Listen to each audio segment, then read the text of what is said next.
નમસ્તે વિદ્યાર્થી મિત્રો, ધોરણ 10 વિષય ગણિત નો આજે બે પ્રમેય ભણીશું। 70% કોર્સમાં તમારા બે પ્રમેય છે, એક છે પાયથાગોરસનો પ્રમેય અને બીજો છે ત્રિકોણ, બે સમરૂપ ત્રિકોણના ક્ષેત્રફળ તેમની બાજુઓના વર્ગના સમપ્રમાણમાં હોય તે। તો સૌથી પહેલા પ્રમેય ભણીએ પાયથાગોરસનો પ્રમેય।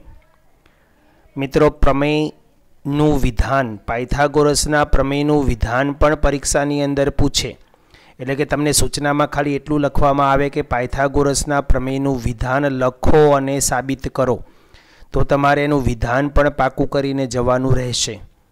અને વિધાન પાકું કરવું એ કંઈ બહુ અઘરી વસ્તુ નથી। આપણી પાસે જે પાયથાગોરસના પ્રમેયનું જે સૂત્ર છે તેને હું અહીં લખું છું, ધ્યાન આપજો કે કર્ણનો વર્ગ એ કાટખૂણો બનાવતી એક બાજુનો વર્ગ અને વત્તા કાટખૂણો બનાવતી બીજી બાજુનો વર્ગ, એટલે કે કાટખૂણો બનાવતી બંને બાજુના વર્ગોનો સરવાળો માંગ્યો છે, બરાબર। તો જો વિધાન અહીંયા છે, હવે આ સૂત્ર લાગે કોના ઉપર? તો કે પાયથાગોરસના કાટકોણ ત્રિકોણ ઉપર। તો કાટકોણ ત્રિકોણ ઉપર જો અહીંયા તમારે સૂત્ર લાગતું હોય તો કાટકોણ ત્રિકોણ એ જરૂરી છે।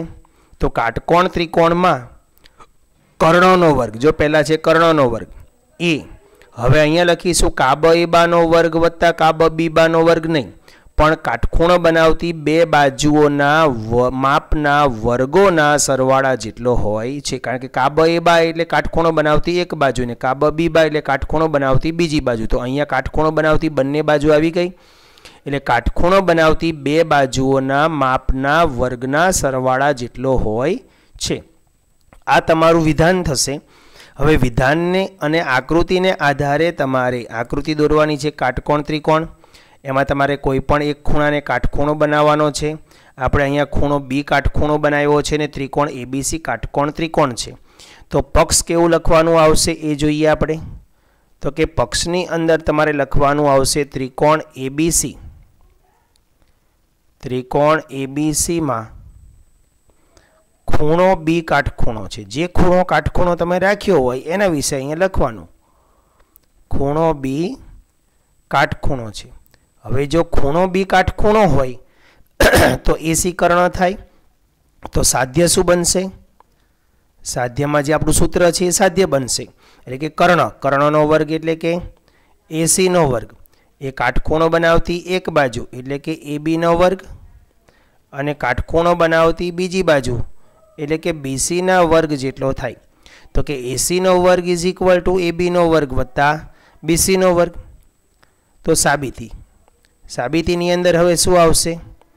તો પહેલાં તો જે આપણો ખૂણો બી કાટખૂણો છે એમાંથી એક અહીંયા ભેદ દોરીશું। તો ભેદ દોરવા માટે ખૂણા બીમાંથી હું એસી ઉપર એક ભેદ દોરીશ,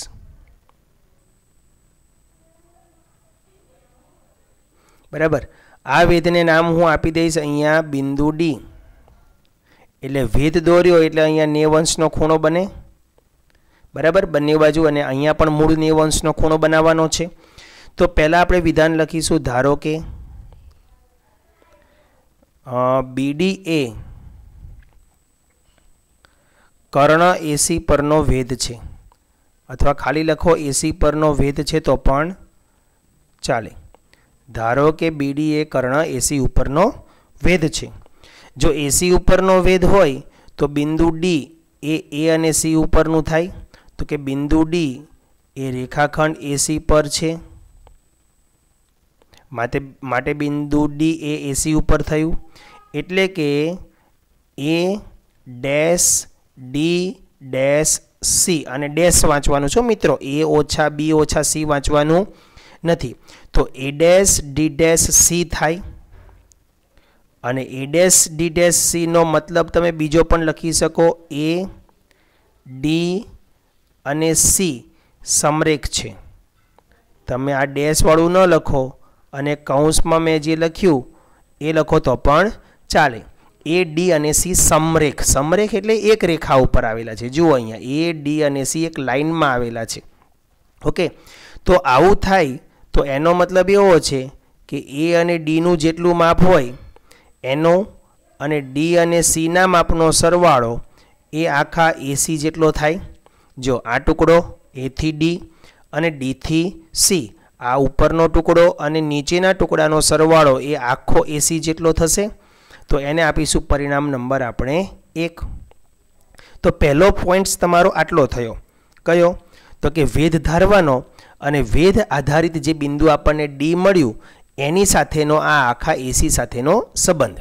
બરાબર, એટલે 1 પોઈન્ટ્સ તમારો અહીંયા પૂરો. જેમ આપણે સમાજ વિદ્યા વિજ્ઞાનની અંદર મુદ્દાની જેમ પ્રમેયને પાકો કરીએ એમ અહીંયા તમારે સવાલ જવાબ પાકા કરીએ તેમ અહીંયા ગણિતમાં પણ પ્રમેયને સ્ટેપ બાય સ્ટેપ પાકો કરીશું. એટલે પહેલો એક મુદ્દો તમારો આ ચાર લીટી જે થઈ એ વેધ આધારિત થઈ.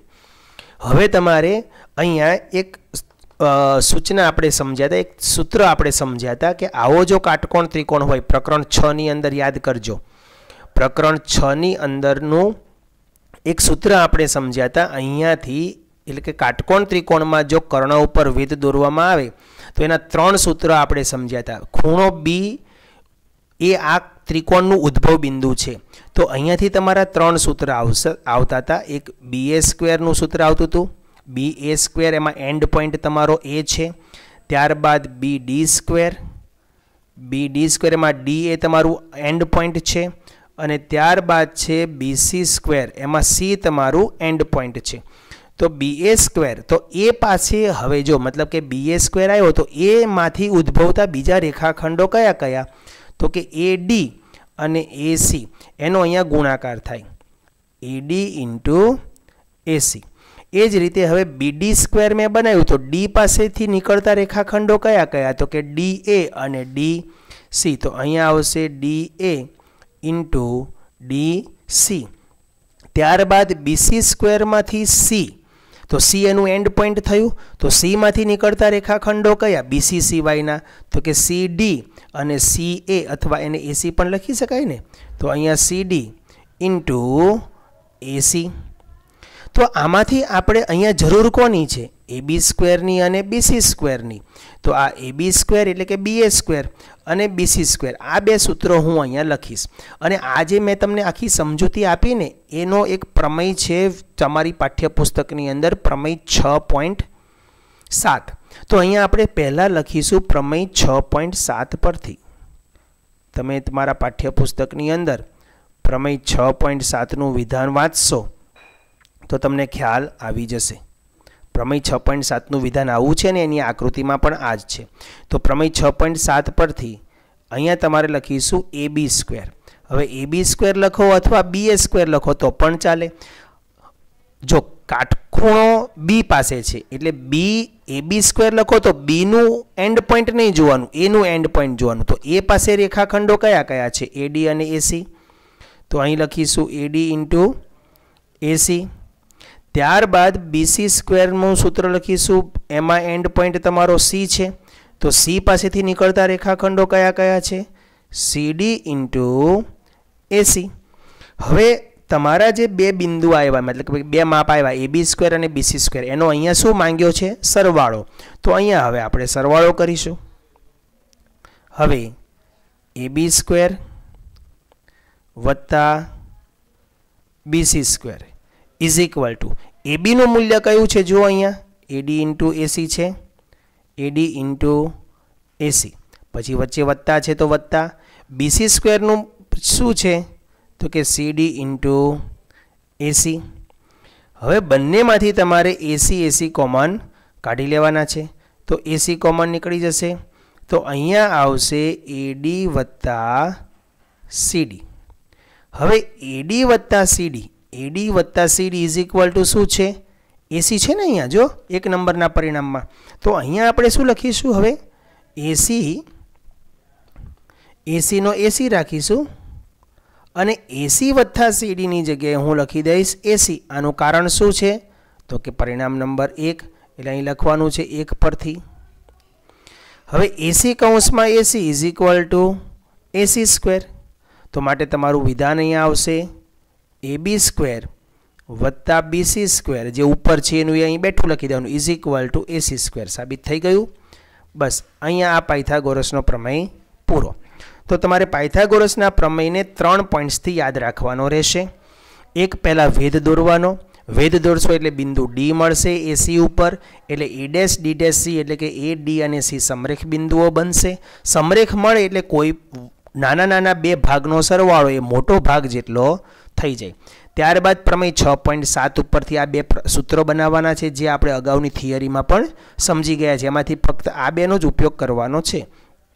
પછી એ બંનેનો અહીંયા સરવાળો સીધો લઈ લેવાનો છે એટલે પાયથાગોરસનામાં એસી એટલે કે કર્ણનો વર્ગ તમારો સાબિત થઈ જશે. એટલે 3 સ્ટેપ્સ છે જો યાદ રાખજો આ રીતે. પહેલાં વેધ આધારિત મુદ્દો, ત્યારબાદ પ્રમેય 6.7 આધારિત એટલે કે સૂત્રોનો મુદ્દો, અને પછી એ બંનેનો સરવાળો. તો આ રીતે તમે યાદ રાખી શકો પ્રમેય પાયથાગોરસનો. બરાબર. ત્યાર પછીનો પ્રમેય છે આપણે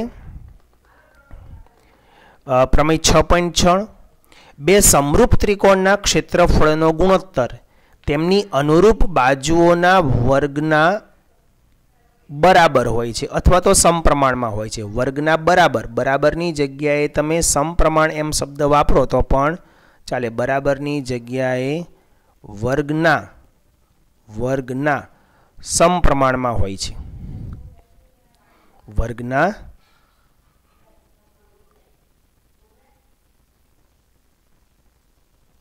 સમપ્રમાણમાં હોય છે. એટલે આ રીતે પણ તમે લખી શકો. ઓકે. તો પ્રમેય જોઈ લઈએ. પ્રમેય માટે પહેલાં 2 આકૃતિ દોરવી પડશે આપણે. 2 આકૃતિ દોરું છું, ધ્યાન આપજો. અહીંયા આપણી પાસે 2 કાટકોણ ત્રિકોણ લેવાના છે. પહેલાં કાટકોણ ત્રિકોણ,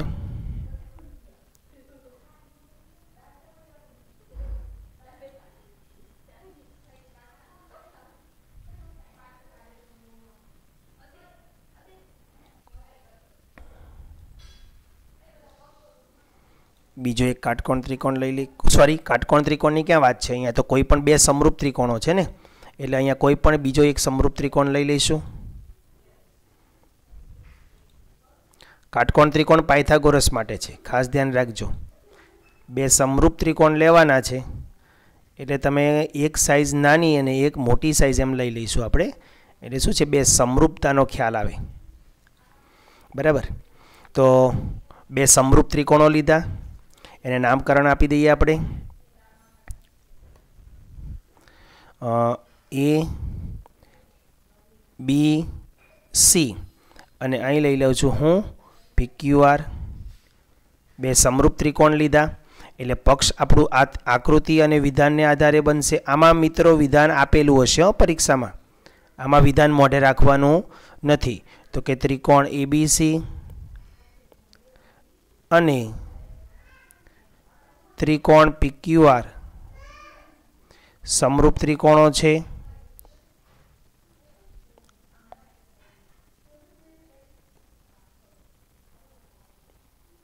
સમરૂપ ત્રિકોણો છે. સાધ્યમાં લઈ લઈએ. સાબિત આપણે શું કરવાનું છે? તો કે સાધ્યની અંદર લખે છે કે સમરૂપ ત્રિકોણના ક્ષેત્રફળનો ગુણોત્તર એટલે ત્રિકોણ ABC નું ક્ષેત્રફળ, ત્રિકોણ ABC નું ક્ષેત્રફળ છેદમાં આવશે ત્રિકોણ PQR નું ક્ષેત્રફળ.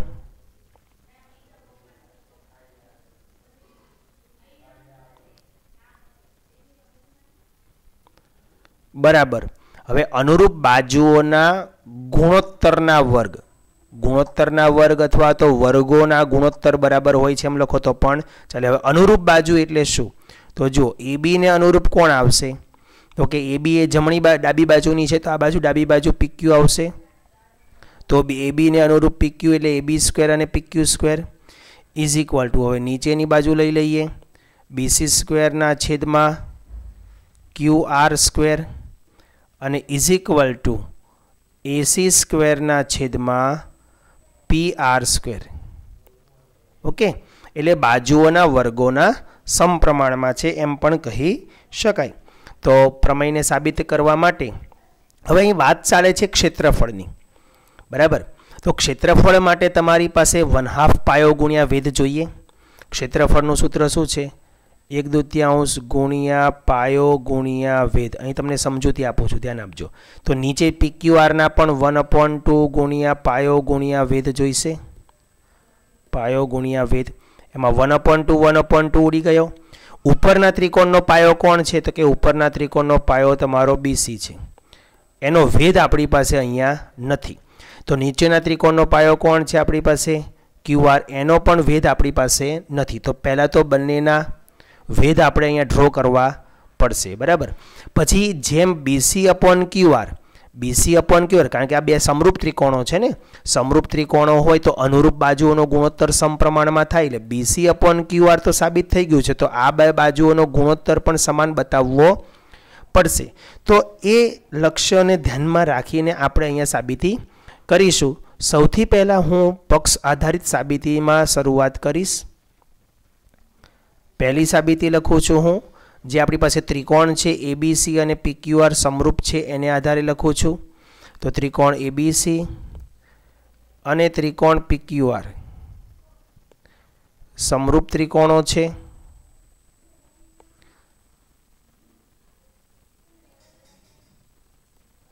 અને સમરૂપ ત્રિકોણો હોય એટલે આપણી પાસે શું શરત આવે? ચેપ્ટર 6 યાદ રાખવું પડશે મિત્રો આની માટે. સમરૂપ ત્રિકોણો હોય તો ખૂણાઓ અનુરૂપ ખૂણાઓના માપ સમાન હોય, એટલે કે ખૂણો A એકરૂપ ખૂણો P થાય. ત્યારબાદ ખૂણો B એટલે કે ઉપરના ખૂણા જોડે ઉપરનો ખૂણો, ડાબી બાજુના ખૂણા સાથે ડાબી બાજુનો ખૂણો, એટલે B સાથે કોણ આવશે? B સાથે Q આવશે. અને ખૂણો C જેટલો હશે એટલો ખૂણો R થશે. તથા બીજું શું થશે? એટલે કે અનુરૂપ ખૂણાઓ સમાન થયા, ત્યારબાદ અનુરૂપ બાજુઓનો ગુણોત્તર સમપ્રમાણમાં, એટલે કે ABના છેદમાં આવશે PQ ઇઝ ઇક્વલ ટુ BCના છેદમાં આવશે QR અને ઇઝ ઇક્વલ ટુ ACના છેદમાં આવશે PR. એટલે કે અનુરૂપ બાજુઓનો ગુણોત્તર સમાન. આને નંબર આપી દઈશું 1. તો આ પહેલો પોઈન્ટ્સ આપણે શેને આધારે સમજ્યા? તો કે પક્ષને આધારે. જે સમરૂપ ત્રિકોણો હતા એટલે હું આ બે વિધાન લખી શકું પક્ષ આધારિત. મતલબ કે સમરૂપ ત્રિકોણ છે એટલે સમરૂપ ત્રિકોણની આ બે શરત છે. તમે ચેપ્ટર 6ની સમરૂપતાની જે શરતો મેં લખાવી છે એ યાદ કરશો તો તમને ખ્યાલ આવી જશે કે ચેપ્ટર 6ની સમરૂપતાની જે શરત છે એ છે કે અનુરૂપ ખૂણાઓ સમાન હોય અને અનુરૂપ બાજુઓનો ગુણોત્તર સમપ્રમાણમાં હોય અથવા સમાન હોય, બરાબર. ગુણોત્તર સમાન હોય, ધ્યાન રાખજો. હવે એનો સેકન્ડ પોઈન્ટ જઈએ આપણે. પ્રમેયને આ રીતે મુદ્દા વાઇઝ યાદ રાખજો. હવે સેકન્ડ પોઈન્ટમાં આપણે ચાલો BC/QR સાબિત થઈ ગયું. અહીંયા જોજો, બાજુમાં જોજો, BC/QR આપણને મળી ગયો. પણ હવે બાકી કોણ છે? તો કે વેધ અને વેધનો ગુણોત્તર સરખો થવો જોઈએ. તો વેધ તો હજી આપણે દોર્યા જ નથી, તો હવે આપણે એના ઉપર વેધ દોરીશું. તો વેધ દોરતી વખતે શું કરવાનું છે? તો કે A માંથી એક BC ઉપર વેધ દોરીએ, અને એ જ રીતે હવે P માંથી પણ એક BC ઉપર વેધ દોરીશું. P માંથી એક BC ઉપર વેધ દોરીશું. હવે વેધ હંમેશા નીચેની બાજુને લંબ થવાનો, એટલે અહીંયા 90 અંશનો ખૂણો બનાવીશ પાછો હું. આ બાજુ પણ બની શકે 90 અંશનો ખૂણો, ને આ બાજુ આ વેધનું નામ આપી દીધું AM. એ જ રીતે આ બાજુ પણ વેધ બનશે, અને આને નામ આપી દઉં છું હું PN. તો હવે એની માટેનો પહેલો મુદ્દો લખી લઈએ ને. ધારો કે AM એ BC ઉપરનો વેધ છે,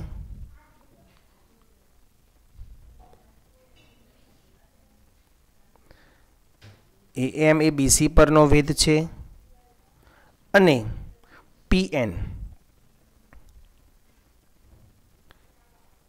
એ QR ઉપરનો વેધ છે. QR પરનો વેધ છે.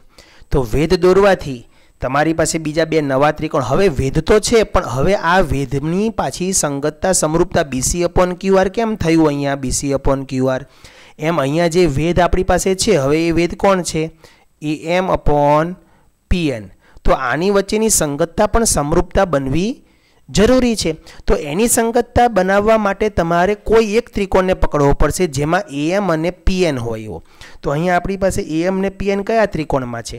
તો કે જો એક આ ત્રિકોણમાં પણ છે AM અને PN, અથવા તમને એમ લાગે કે અમારે આ ત્રિકોણનો ઉપયોગ કરવો છે તો એ પણ તમે કરી શકશો. તો હું ડાબી બાજુના ત્રિકોણ લઉં છું. ત્રિકોણ ABM અને ત્રિકોણ PQN ની સંગતતા હું અહીંયા બતાવવા જઈ રહીશ. હવે તો હવે ત્રિકોણ ABM અને ત્રિકોણ PQN ની સંગતતા માટે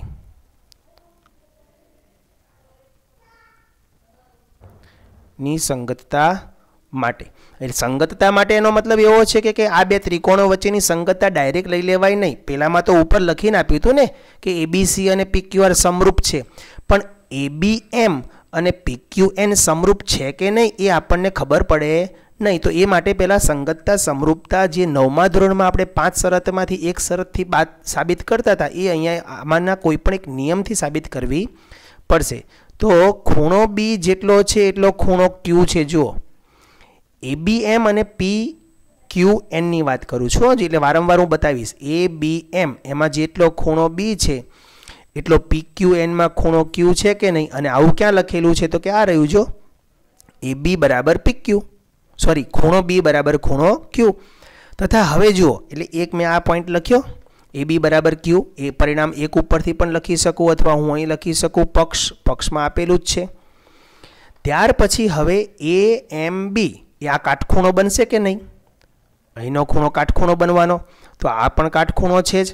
તો એની શરત લખીએ AMB, ખૂણો AMB બરાબર ખૂણો PNQ. અને આ બે સમાન કેમ છે? તો કે કારણ કે કાટખૂણા છે. હવે ત્રિકોણ AMB અને ત્રિકોણ PNQ માં બે શરત મેં આપી ખાલી, તો ઓટોમેટિકલી પછીની એક શરત એટલે કે ત્રીજો ખૂણો ઓટોમેટિકલી સમાન થાય કે ન થાય? વિચારો તમે. ત્રિકોણના આમ ત્રિકોણ હોય એમાં આ અને આમ ત્રિકોણ હોય, આ ખૂણો હોય એટલો આ ખૂણો હોય, પછી આ જેટલો હોય એટલો આ જ હોય, તો ઓટોમેટિકલી આ ખૂણાનું માપ ને આ ખૂણાનું માપ સમાન થઈ જ જાય. કારણ કે અહીંયા તમે ત્રિકોણના 3 ખૂણાના સરવાળાથી આ ખૂણો શોધો, 3 ખૂણાનો સરવાળો 180 ઉપરથી આ ત્રીજો ખૂણો શોધો એટલો જ અહીંયા મળવાનો. કારણ કે આ બે ખૂણા અનુરૂપ ખૂણાઓ તો સમાન છે, તો ત્રીજો ખૂણો પણ ઓટોમેટિકલી સમાન થઈ જ જાય. તો એ મુદ્દો આપણે અહીંયા ન લખીએ ત્રીજા ખૂણા માટે તો પણ ચાલે. માટે સંગતતા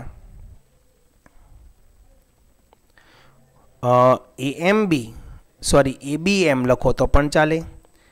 તમે આને કેવી રીતે લખો છો એ જોવાનું છે. તમારે ABM લખ્યો ને, એ પછી ડાબી બાજુ ગયા અને પછી જમણી બાજુ આવ્યા એટલે ABM, તો આને PQN થી લખવાનો છે. તો તમારે અહીંયા PQN લખવો પડશે. PQN સંગતતા સમરૂપતા છે. શરત કઈ આવી? તો ખાલી ખૂખું લખો તોય ચાલે ને ખૂ લખો તો પણ ચાલે. હવે જો આ બે વચ્ચે પણ સંગતતા સમરૂપતા બની ગઈ હોય તો આની માટે પણ પેલી બે શરત લખી શકાય ને સમરૂપતાની આવી, કે અનુરૂપ ખૂણાઓ સમાન હોય ને અનુરૂપ બાજુઓનો ગુણોત્તર પણ સમાન હોય. પણ હવે આપણે જરૂર કોની છે? ખાલી AM/PN, એટલે કે મારે બાજુઓના ગુણોત્તરની જ જરૂર છે. એટલે હું અહીંયા ખાલી બાજુનો ગુણોત્તર લખીશ. તો AB ના છેદમાં PQ લખી શકાય. અહીંયા અહીંથી પણ લખી શકો, પહેલા બીજાના છેદમાં પહેલું બીજું, પછી BM એટલે બીજું ત્રીજું, તો છેદમાં બીજું ત્રીજું QN, અને ઇઝ ઇક્વલ ટુ AM એટલે પહેલું ત્રીજું ના છેદમાં PN. આવું પણ લખી શકું. આને નંબર આપીશું 2 નંબર, આને નંબર આપીશું આપણે 2 નંબર. હવે તમે જુઓ, 1 નંબરમાં AB/PQ છે, 2 નંબરમાં પણ AB/PQ છે. તો મતલબ AB/PQ ઇઝ ઇક્વલ ટુ આ લખી શકાય, આ લખી શકાય. તો એ જ AB/PQ બરાબર આ લખી શકાય, આ લખી શકાય. મતલબ કે આ એક, એનો મતલબ એવો થયો કે આ એક વસ્તુ બરાબર આ છે અને આ છે, તો એ એક વસ્તુ બરાબર આ અને આ થાય એટલે આ રાઉન્ડવાળા બધા એક સરખા થઈ જાય, એટલે 5 ગુણોત્તર સમાન મળી ગયા. પરિણામ 1 અને 2 ને ભેગું કરો તો બરાબર. તો હવે એના ઉપરથી આપણે પરિણામ ત્રીજું લખવું હોય તો લખી શકો કે પરિણામ 1 અને 2 પરથી આ 5 ગુણોત્તર સરખા છે એને પરિણામ નંબર 3 આપો, અથવા ત્રીજું પરિણામ ન લખો અને હવે સીધું આપણે જતા રહીએ આપણા મેઇન પોઈન્ટ ઉપર, કે મેઇન પોઈન્ટ શું છે, આપણે ક્ષેત્રફળનો ગુણોત્તર લેવો છે ને. તો હવે હું ત્યાં જઈશ સીધો. તો ત્રિકોણ એબીસીનું ક્ષેત્રફળ અને છેદમાં આવશે ત્રિકોણ પીક્યુઆરનું ક્ષેત્રફળ.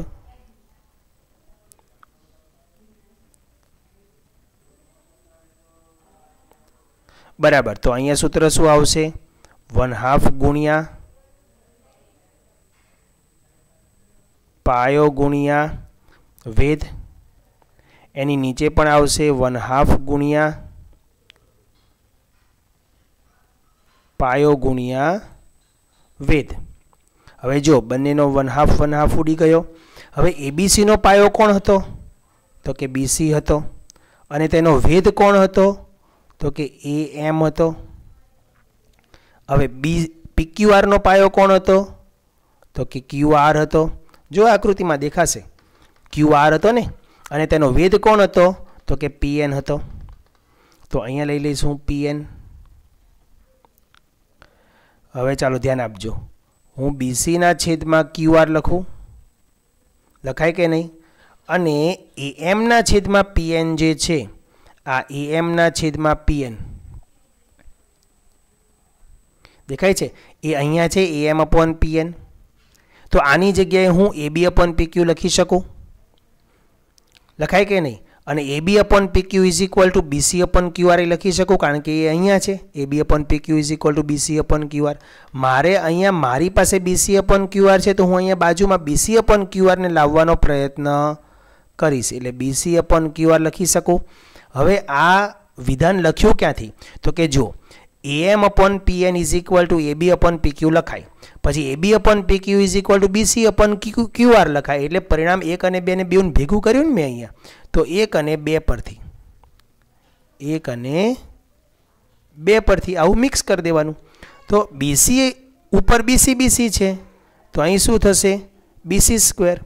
નીચે શું આવશે? QR square. એટલે કે અહીંયા એક બાજુના વર્ગોનો ગુણોત્તર થઈ ગયો. હવે પાછા અહીંયા આવો નંબર 1 ઉપર. જો હું અહીંયા વર્ગ કરું, આ બધું સરખું છે બરાબર, સરખું હોય તો હું એક બાજુ જે ફેરફાર કરું એ મારે બધી બાજુ કરવો પડે કે ન કરવો પડે? ઓકે. તો અહીંયા હું વર્ગ કરું, બીસીને વર્ગ ને ક્યુઆરને વર્ગ, તો એસીને વર્ગ પીઆરને વર્ગ કરવો પડે, એબીને વર્ગ અને પીક્યુને વર્ગ કરવો પડે. તો હવે પરિણામ 1 ઉપરથી સીધા બાકીના વર્ગો તમે સરળતાથી લખી શકો. કયા આવશે? તો કે એબીનો વર્ગ, નીચે આવશે પીક્યુનો વર્ગ ઇઝ ઇક્વલ ટુ આવશે એસીનો વર્ગ, અને નીચે આવશે પીઆરનો વર્ગ. હવે આ બે બાકીના આ બે મુદ્દા ક્યાંથી લખ્યા આપણે? તો ખાલી પરિણામ 1 પરથી. તો અહીં લખીશું પરિણામ 1 પરથી. તો જે આપણે સાબિત કરવાનું હતું એ અહીંયા સાબિત થઈ ગયું કે ક્ષેત્રફળોનો ગુણોત્તર એ તેની અનુરૂપ બાજુઓના વર્ગોના સમપ્રમાણમાં છે, અથવા વર્ગો બરાબર ગુણોત્તર વર્ગો બરાબર છે. બરાબર, જો લખ્યું છે ગુણોત્તર વર્ગો બરાબર છે, ગુણોત્તરના વર્ગ બરાબર છે અથવા વર્ગો બરાબર છે એમ. ઓકે. તો આ રીતે તમારો આ બીજો પ્રમેય પણ સાબિત થઈ જશે. ઓકે. તો તમારી જે સ્કૂલોમાં એક્ઝામ આવે છે તેમાં આ પ્રમેયની પણ સારી એવી તૈયારી કરીને જજો, જેથી તમારે પ્રમેયના પણ પૂરેપૂરા માર્ક્સ આવી જાય. જય હિન્દ, જય ભારત.